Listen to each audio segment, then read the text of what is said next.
आजमगढ़ के बारे में कुछ बताइए, वहाँ का कोई औद्योगिक जो है माहौल कैसा है? ओडीओपी का क्या प्रोडक्ट है वहाँ का? जी इसके बारे में कुछ बताइए। अगर आपने ये कह दिया कि साहब 45 घंटे हो गए, इसके बाद मैं काम नहीं कर सकता, दूसरे को ले आइए, सब्स्टिट्यूट लाइए, मैं फिर आऊँगा आराम करके एक दिन के बाद। यूपी अपनी स्टेट जीडीपी $1 ट्रिलियन के कर बढ़ाना चाहता है। जी सर। क्या क्या प्रस्ताव आए हैं इस संबंध में?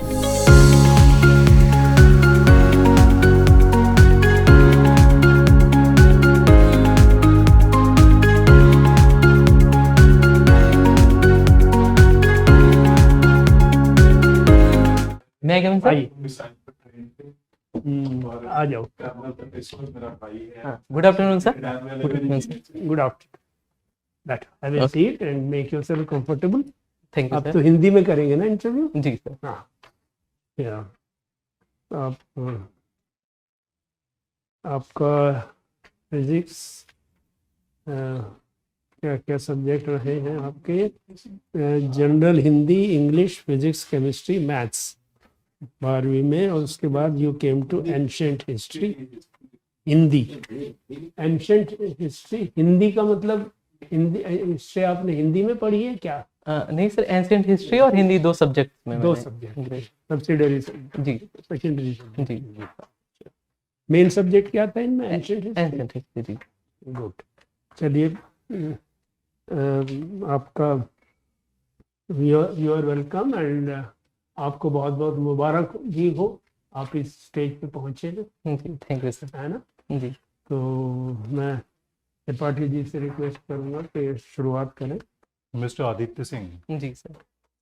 हिस्ट्री है आपको ऑप्शनल? जी सर। अच्छा, एक चीज़ आप देखेंगे कि अभी जो विश्व परिदृश्य है और जिस तरह से उसमें अंतर्राष्ट्रीय संबंधों में जिस तरह की स्थितियां उत्पन्न हो रही हैं, उसमें यूरोप और रशिया के बीच में काफ़ी वैमनस्य दिखता है। लगातार यूरोप जिस तरह की बातें इसके बारे में कह रहा है, यूरोप को ये भी पसंद नहीं है कि Donald Trump American president America के इंटरेस्ट्स को एकोमोडेट नहीं कर रहे हैं, जब वहाँ यूक्रेन और रूस से जब आपस में सुलझाव की बात कर रहे हैं।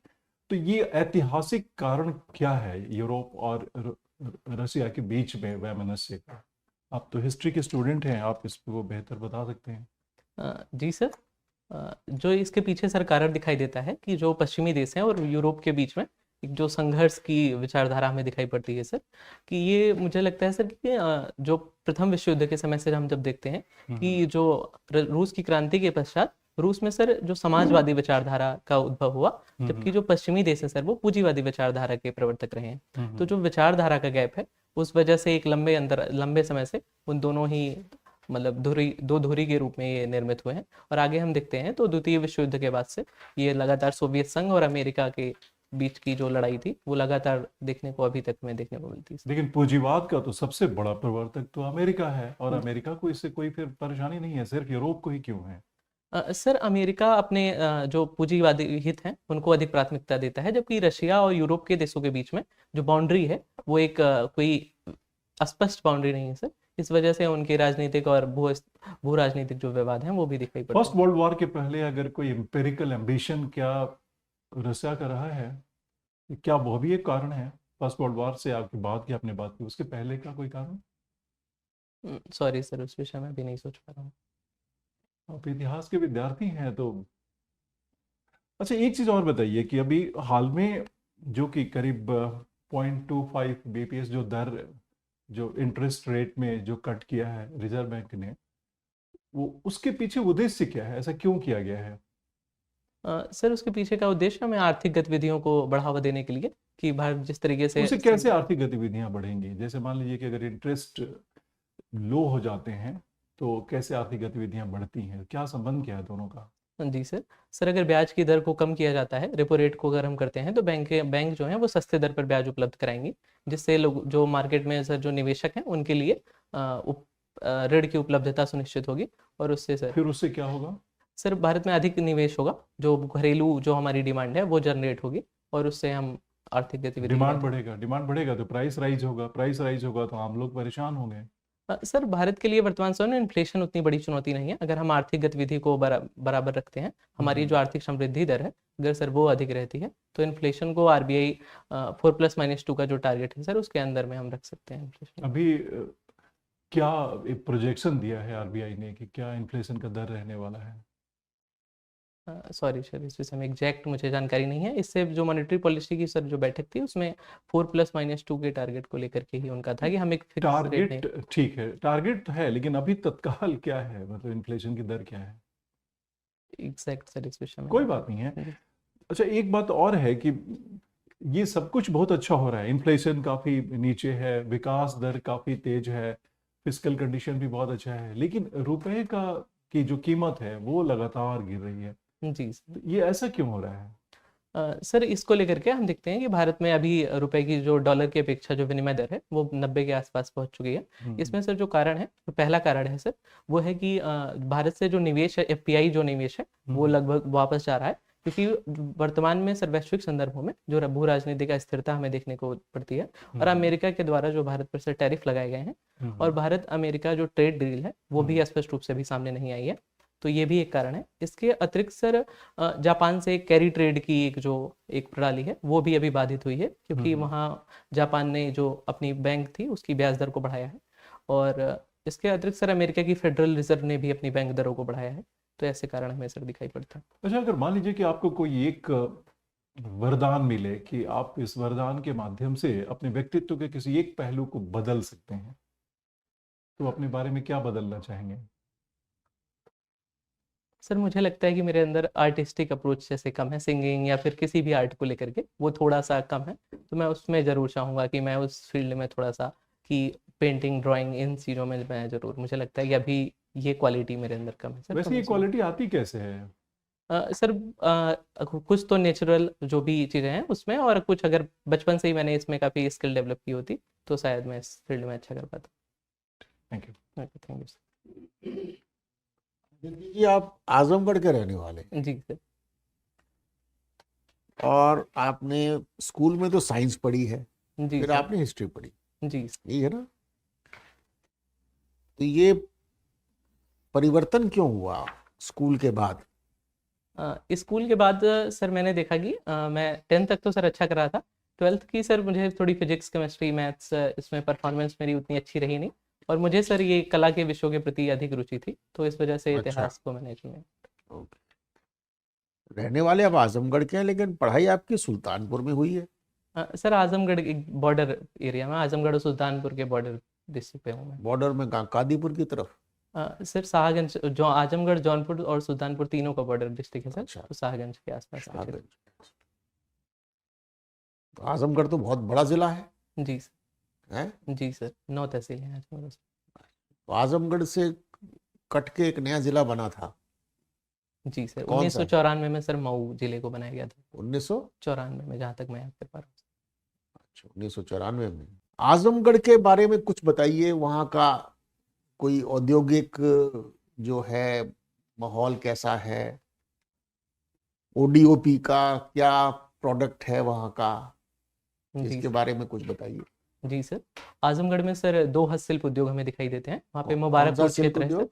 हस्तशिल्प उद्योग सर, हैंडीक्राफ्ट। ओके। जी सर मुबारकपुर क्षेत्र में बनारसी साड़ी का उद्योग है और निजामाबाद में ब्लैक पॉटरी, काली मिट्टी के बर्तन बनाए जाते हैं अच्छा। सर। ये 2 उद्योग वहाँ पर हमें हाँ। परंपरागत रूप से दिखाई देते हैं। तो ये दोनों ही ओडीओपी में है या एक है ओडीओपी? सर निजामाबाद की ब्लैक पॉटरी को ओडीओपी दिया गया है और अच्छा। बनारसी साड़ी जो है उसको जीआई टैग प्राप्त है। तो उस वजह से दोनों ही उद्योगों को व्यापक बाजार उपलब्धता और ये सब उपलब्ध हो रहा है वर्तमान बनता ये आजमगढ़ के मुबारकपुर में है और कहलाता बनारसी साड़ी है, में। जी सर। ऐसा क्यों है? सर ये मुबारकपुर क्षेत्र में एक बहुत ही लगभग 300 सालों से ये साड़ी बनाई जा रही है। इसमें सर ये इसकी अच्छाई भी है और कमी भी कि ये बनारसी साड़ी सर नाम इसका इस वजह से है क्योंकि बनारस क्षेत्र में जब इन साड़ियों की डिमांड बढ़ी तो मुबारकपुर से कॉन्ट्रैक्ट बेस पे ऐसे कारीगरों को हायर किया गया और वो इन साड़ियों को बनाने लगे। लेकिन सर यही अब इस क्षेत्र की कमी बन चुकी है कि मुबारकपुर की जो साड़ियाँ हैं उसकी अलग पहचान नहीं है। अलग पहचान नहीं होने की वजह से जो लाभ है सर वो जो मध्यस्थ हैं उनको प्राप्त होता है जबकि कारीगर को इस क्षेत्र में उतनी अधिक आय नहीं है और इस वजह से सर युवा इसकी तरफ अट्रैक्शन उनका कम हो रहा ये साड़ियाँ सिल्क की होती हैं, है। जी तो सर। इसका रॉ मटेरियल कहाँ से आता है? सर इसके लिए जो रेशम है वो हम दक्षिण भारत से मंगाते हैं। ये भी सर इसमें एक चुनौती है कि इस वजह से सर जो हमारी कॉस्ट है वो भी बहुत ज़्यादा बढ़ जाती है। दक्षिण भारत से आता है ये रॉ सिल्क? हाँ सर, एक मतलब मेन जो प्रोडक्शन है सर वो उधर से ही हम मंगाते हैं, दक्षिण भारत से। एक चेन के थ्रू सर उधर से महाराष्ट्र, मुंबई, ऐसे दिल्ली से होते हुए हम मंगाते हैं, लेकिन जो मेन प्रोडक्शन है सर उसका वो आंध्र प्रदेश और तेलंगाना के क्षेत्रों में ज़्यादा है।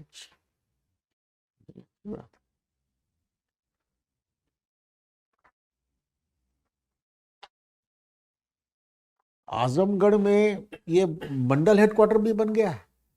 जी यस सर, आजमगढ़, मऊ और बलिया जिले को मिला करके आजमगढ़ मंडल बनाया गया।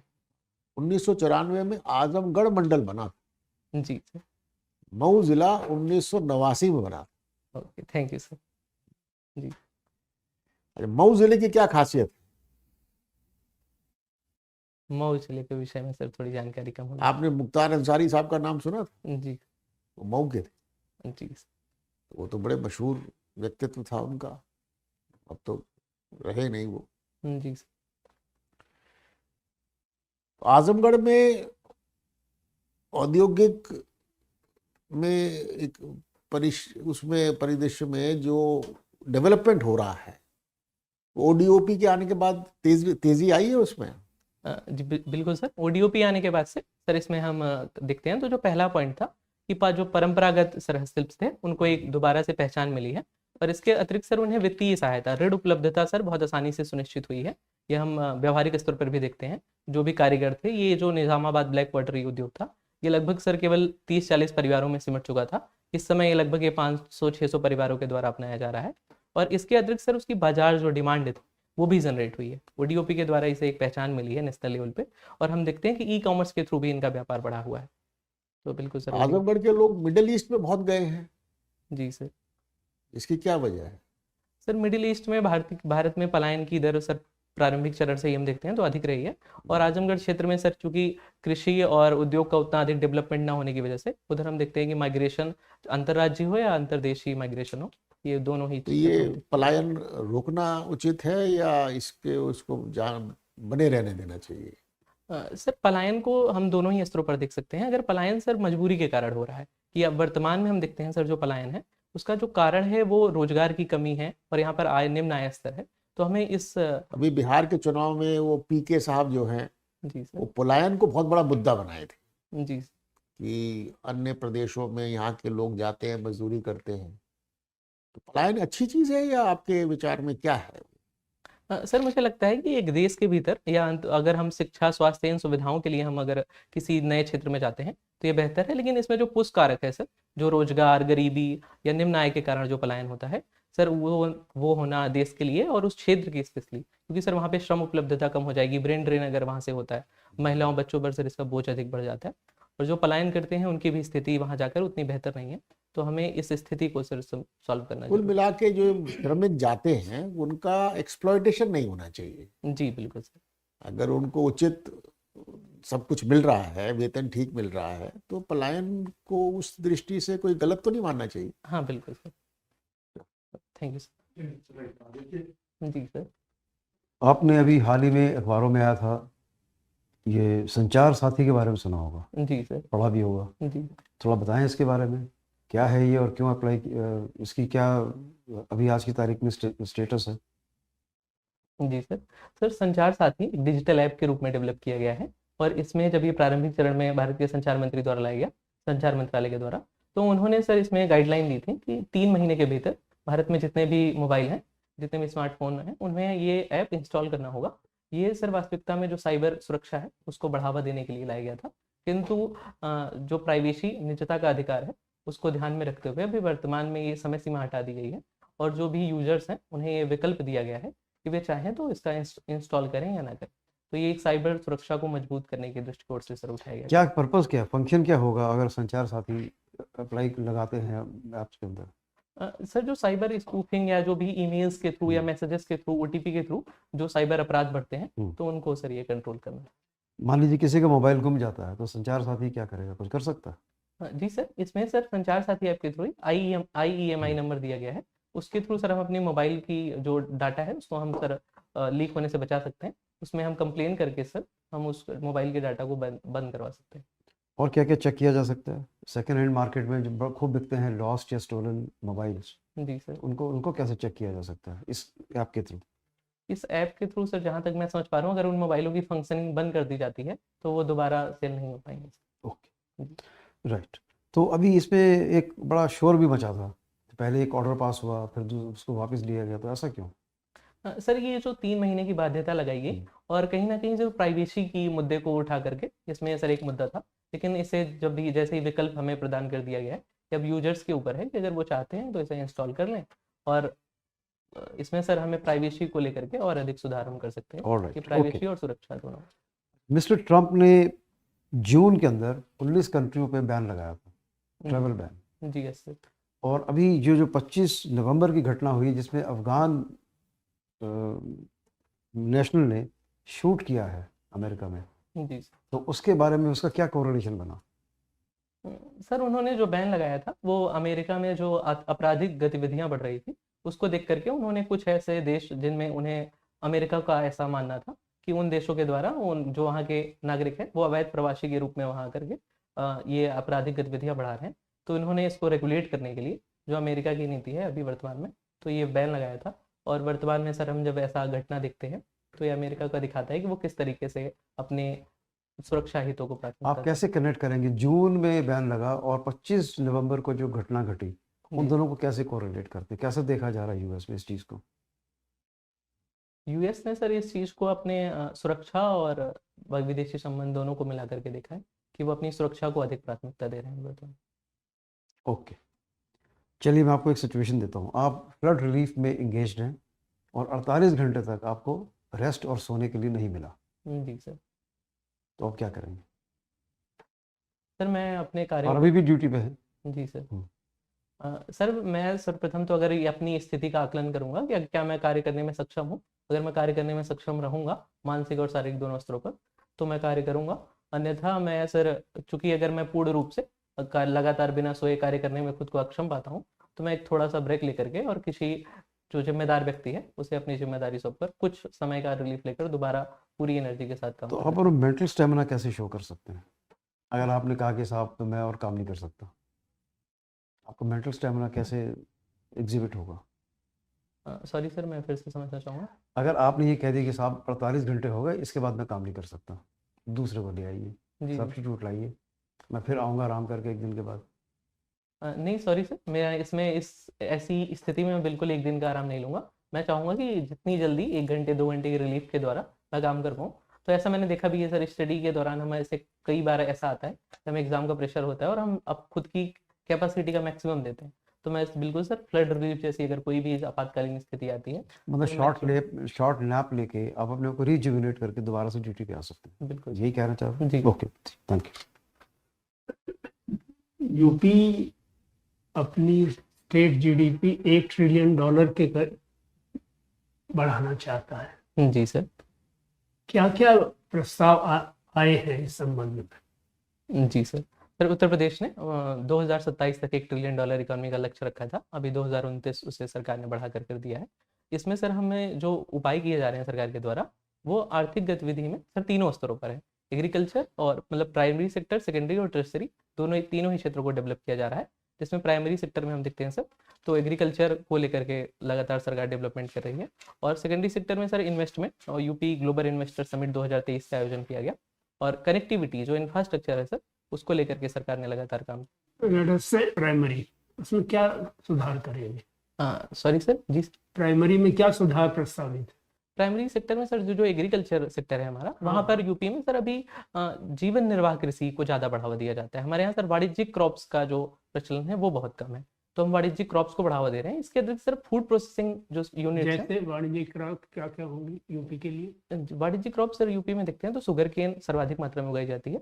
इसके अतिरिक्त सर हम वहाँ पर आलू और फल और सब्जियां, जैसे हम देखते हैं कि सर उत्तर प्रदेश आलू के उत्पादन में प्रथम स्थान पर है, फलों में आम, अमरूद, आंवला, आलू और शुगर केन तो यूपी में पता नहीं सालों से हो रहे हैं, इसमें सुधार चेंज क्या करोगे आदित्य, ये पूछ रहा हूँ। जी सर। सर इनके उत्पादन को लेकर जैसे कोल्ड स्टोरेज हमने अधिक संख्या में बढ़ाए हैं ताकि इनका उत्पादन बढ़े हैं और बढ़ाए जा रहे हैं। बिल्कुल सर। और फूड प्रोसेसिंग यूनिट्स लगाई जा रही हैं सर, लगभग सर लगभग 65 कंपनियों को सर यहाँ पे जो फूड प्रोसेसिंग कंपनियां हैं उनको यहाँ पर लैंड स्कीम के द्वारा लैंड बैंक बनाया गया है, उन्हें जमीन उपलब्ध कराई जाती है, उन्हें निवेश के लिए ई इन्वेस्ट पोर्टल बनाया गया है ताकि वो यहाँ पर निवेश करें।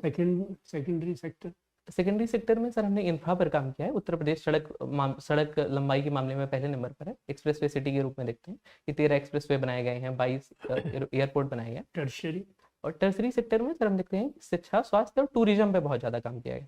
सर पर्यटन के क्षेत्र में हम देखते हैं तो उत्तर प्रदेश पूरे भारत में पहले स्थान पर रहा है, लगभग 64 करोड़ पर्यटक हमने आकर्षित किए हैं।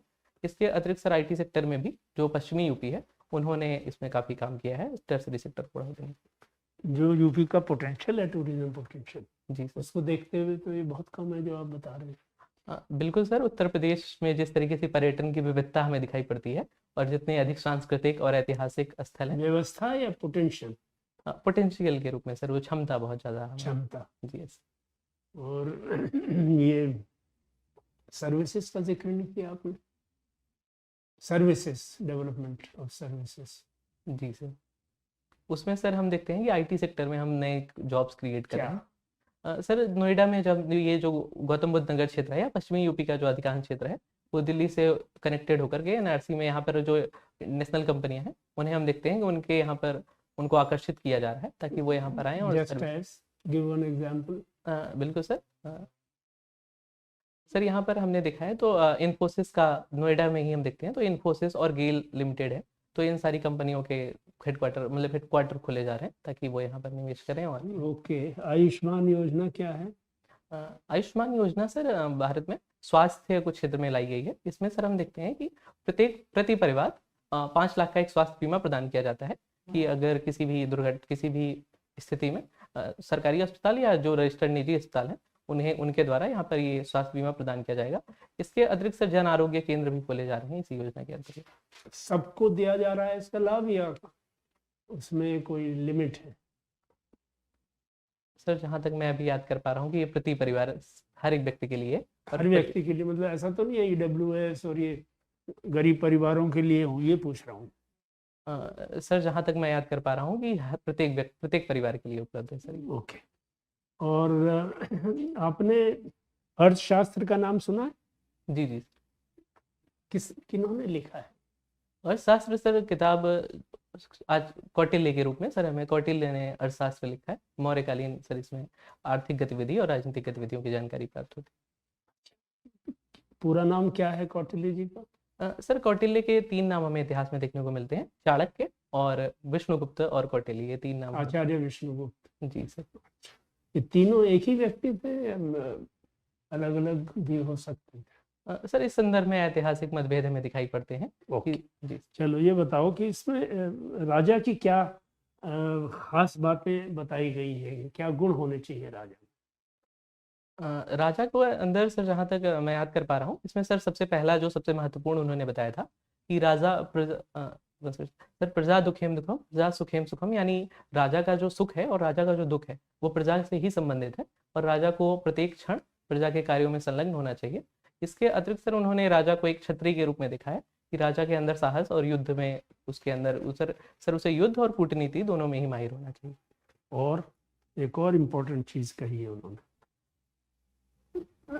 राजा की अनवरत शिक्षा। जी sir. He should learn continuously. जी। Okay, good. This is the end of your interview.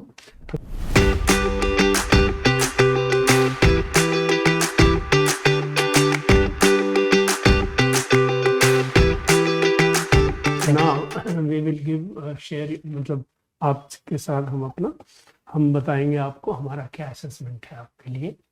ये पूरा सब इसमें रिकॉर्ड होगा और आपको दिया जाएगा।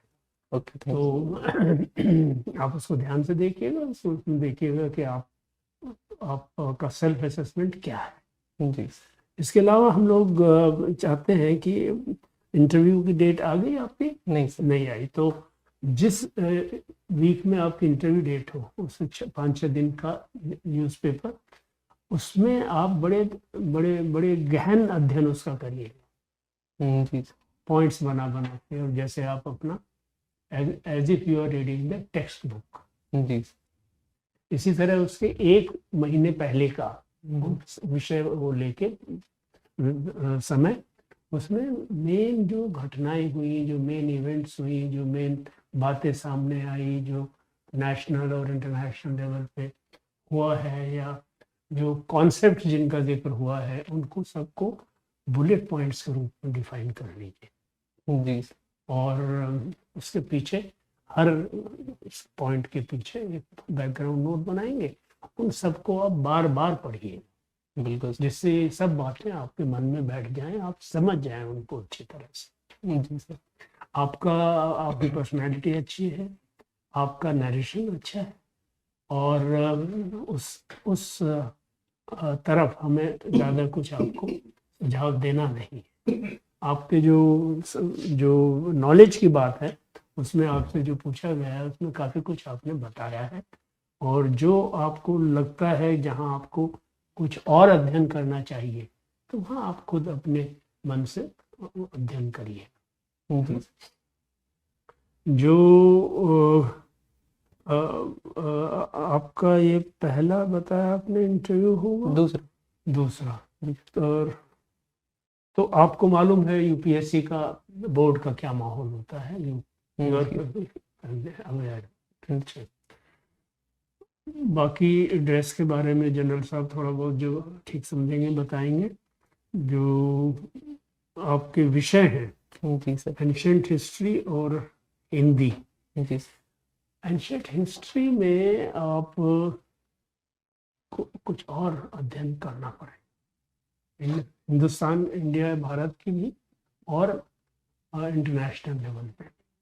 जो सवाल पूछा गया था यूरोप वर्सेस रशिया, उसके कई कारण हैं, उस तो विषय में और पढ़ूंगा है ना, जी। तो वो पढ़िएगा तो आप समझ जाएंगे क्या है। एक ज़माना ऐसा था जैसे मुगलों के ज़माने में हर काम, ऑफिशियल काम पर्शियन में होता था ना जी हिंदुस्तान सर। में, जी सर। इसी तरह ज़ार के ज़माने में जो ऑफिशियल लैंग्वेज थी वो फ्रेंच थी, ऑफिशियल लैंग्वेज फ्रेंच थी। जी जी तो फ्रेंच बोलना एक बड़े उसका काम समझा जाता था, एलिटिस्ट समझा जाता था। फ्रेंच फैशन, फ्रेंच लैंग्वेज सब। तो खैर वो आप पढ़िएगा तो आपको मालूम होगा उसका। तो पढ़ लीजिए, कुछ ऐड करिएगा। बस एक दो चीजों का आप ध्यान रखिए कि मोजे काले रंग के पहनिएगा, प्रिंटेड मोजे मत पहनिएगा, और थोड़ा बहुत जल्दी जल्दी आप बोलते हैं, तो अगर थोड़ा सा मॉड्यूलेट करिए, थोड़ा सा उसको और ज़्यादा सधे तरीके से थोड़ा सा बोलिए, तो उसमें क्या होगा कि अनावश्यक शब्द उसमें आने से बच जाएंगे। और बाकी चीज़ों में तो कम ज़्यादा आना जाना तो ठीक रहता है, लेकिन इतिहास आपका ऑप्शनल पेपर है, तो उसमें थोड़ा सा मैच्योरिटी आपका जरूरी होगा। जैसे हमने एक्रिमनी जो है यूरोप और रूस के बीच में जो बात की, तो उसके काफ़ी लंबा इतिहास है, जो कि एम्पेरिकल हिस्ट्री है, नेपोलियनिक वार से लेके, क्राइमियन वार से लेके, उसके बाद से जो ये यूरोप को ये खतरा लगातार बना रहता है, क्योंकि जैसे यूक्रेन का भी हिस्सा यूरोप अपना पार्ट का समझता है, तो फिनलैंडाइजेशन जो एक शब्द नया जो आज इंटरनेशनल रिलेशन में जो आया, तो उनको लगता है कि फिनलैंड की तरह से, यूक्रेन की तरह से बाकी वो उधर की तरफ न बढ़ते चले जाएं।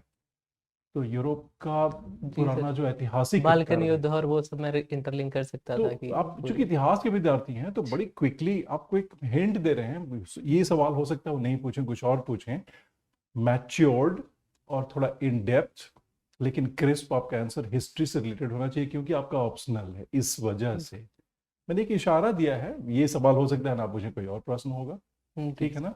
तो कैसे गठन करना है, बाकी तो सब ठीक है। बहुत अच्छा, विनम्रता भी। कितना नंबर आया था पिछली बार आपको? उसमें लास्ट ईयर बहुत कम थे सर, 140। 140 140? जी सर। ठीक है, इस बार काफ़ी बेहतर होगा, इसमें कोई शक नहीं है। थोड़ा सा धीमा कर लीजिए बोलने का, और बाकी मेहनत खूब करिए, आने वाले दिनों में भी तो समय है। जी सर। आपकी फोटो में ये दाढ़ी नहीं है अभी, है क्या ये? नहीं नहीं, इसको सर सेव करके ही जाएंगे। शेव करके जाएंगे बिल्कुल ना? हाँ, वही मैं सोच रहा था। जी। तो शेव करके थोड़ा अच्छी तरह वेल ड्रेस्ड होके जाएं। देखिए, जो आपने जवाब दिए करंट अफेयर्स में, तो आपकी बहुत अच्छी पकड़ है। जो भी जवाब आपने दिए, जनरल साहब ने पूछे, बाकी लोगों ने पूछे, तो उसमें आपका नॉलेज भी अच्छी है और प्रेजेंटेशन भी आपका अच्छा है। थोड़ा बोलते हुए थोड़ा बहुत तेज ना बोले, बिल्कुल, ध्यान और कॉन्फिडेंट भी हैं आप।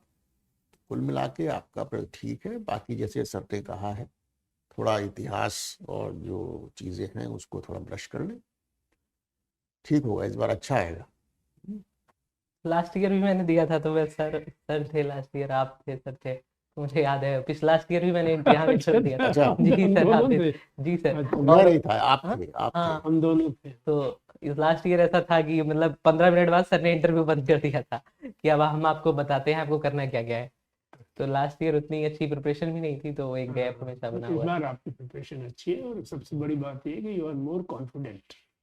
और बस ये जो त्रिपाठी जी ने बताया कि जल्दी जल्दी थोड़ा संभल के कॉन्फिडेंटली बोलेंगे तो आपका इवैल्यूएशन अच्छा है। जनरल साहब क्या ऐड करेंगे? जी सर। आप क्लियर एंड कंसाइज आंसर देते हैं, वो आपके लिए बड़ा एडवांटेज वाला होगा। दूसरा, शार्प है। तीसरा, टू द पॉइंट आंसर दे रहे हैं आप, बहुत ठीक है। ये भी अलर्ट हैं और well prepared generally in whatever I asked you, sir ने भी जो पूछा। और कॉन्फिडेंस अच्छा दिखाया आपने, और कम्युनिकेशन स्टाइल आपकी ठीक है, लेकिन जो साहब ने बताया तेज बोलते, थोड़ा सा कोशिश करिए, स्लो डाउन करिए, मॉडरेट करिए। बिल्कुल। टाई का कलर जो है मैच कर रहा सूट के साथ, लेकिन होनी चाहिए एक कलर की। आपका डिज़ाइन वाली टाई नहीं, ऐसी प्लेन ओके। Single colour.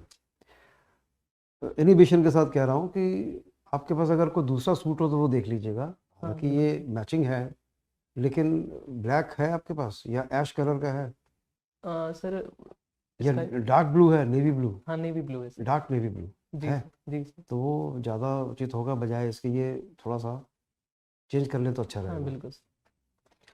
और जहाँ तक मैं याद कर पा रहा हूँ, इस प्रकार के सेंटेंसेस को प्रीफिक्स ना लगाएं। जी सर। आप आंसर देने से पहले कई बार बोलते हैं कि जहाँ तक मैं याद कर पा रहा हूँ, इसको ना लगाइए, सीधा आइए आंसर पे। तो जैसे कुछ जगह पे कभी कभी थोड़ा सा डाउट है, तो उधर कैसे? हम क्यों दिखाएंगे हमारी नॉलेज लिमिटेड? हम खुद ही बताना चाह रहे हैं कि साहब जहाँ तक मुझे याद आ रहा है, मतलब आप डाउट की गुंजाइश पैदा कर रहे हैं। जितना आता उतना ही बोलिए, और ओके। चाहेंगे तो आप फिर कह दीजिए सर इतना ही मालूम है फिलहाल, और पढ़ लूँगा। लेकिन अपने आप से ही ना कहिए कि साहब जहाँ तक मैं याद कर पा रहा हूँ, बिल्कुल। यानी कि you are finding escape route. बोल दे तो ठीक, नहीं बोला तो कोई बात नहीं, ऐसा ना करें। बिल्कुल सर। ठीक, बहुत अच्छा आप करा, वेल प्रिपेयर्ड। मैं तो बहुत इम्प्रेस हुआ, आपने अर्थशास्त्र के बारे में बताया और आपने ये भी बताया कि उसके कंटेंट्स क्या हैं, उतना हर आदमी नहीं बता पाएगा। खैर, ये आप देख लीजिएगा कि वेद, उपनिषद और पुराण, ये तीनों कैसे कैसे अलग अलग चीज़ें हैं, बिल्कुल है ना। और भी देखिए, पूछने को तो बहुत सारी चीज़ें पूछी जा सकती हैं। खास बात ये होनी चाहिए कि जो आपको आता है उसको बड़ी खूबसूरती के साथ जवाब दीजिए कॉन्फिडेंटली, और जो नहीं आता है विद नो गिल्ट व्हाटसोएवर। जी सर। सर लास्ट ईयर यही हुआ हमारे साथ कि मतलब वहाँ पे 5-6 क्वेश्चन लगातार मुझे नहीं आ रहे थे। तो इंटरव्यू मेरा सर 45 मिनट बहुत लंबा चला था।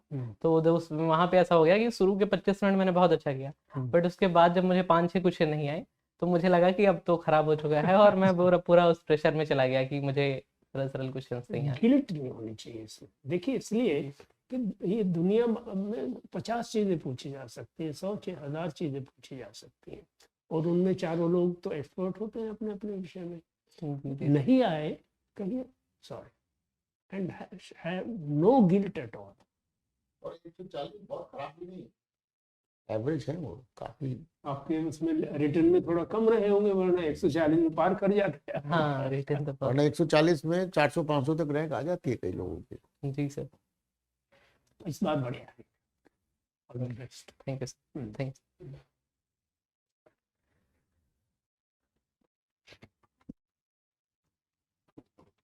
लंच का बस चल रहा हूँ भाई। काम